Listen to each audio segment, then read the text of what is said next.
les années 60, Goussainville était un agréable village du Val d'Oise, où il faisait très bon habiter.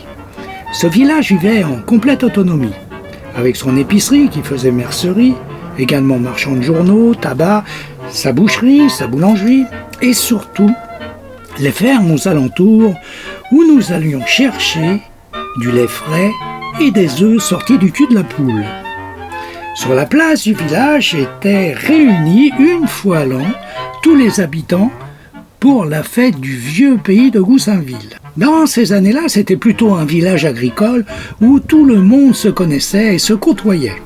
Les jeunes du village travaillaient plutôt dans les fermes ou pour certains au chemin de fer. Comme ils commençaient très tôt le matin et finissaient très tôt l'après-midi, ils donnaient un petit coup de main aux parents pour le travail des champs. Les dimanches à la campagne, c'était les balmusettes, les déjeuners sur l'herbe. Lorsqu'un jour, en 1973, la construction d'un aéroport est envisagée. Le vieux Goussainville se situe juste en bout de piste et dans l'axe de décollage et d'atterrissage.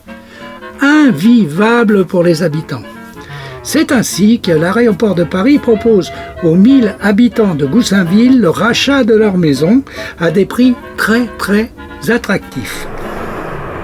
Le but étant, pour Aéroport de Paris, la démolition des maisons entièrement vidées.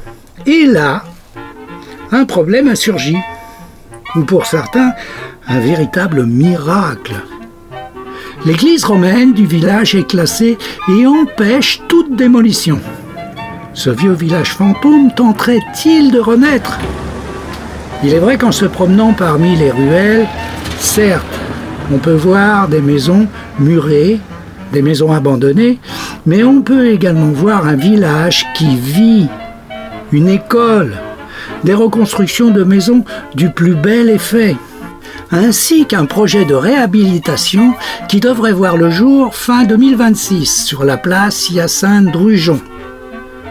Souhaitons donc à cet extraordinaire vieux village du Val d'Oise le meilleur pour les décennies à venir.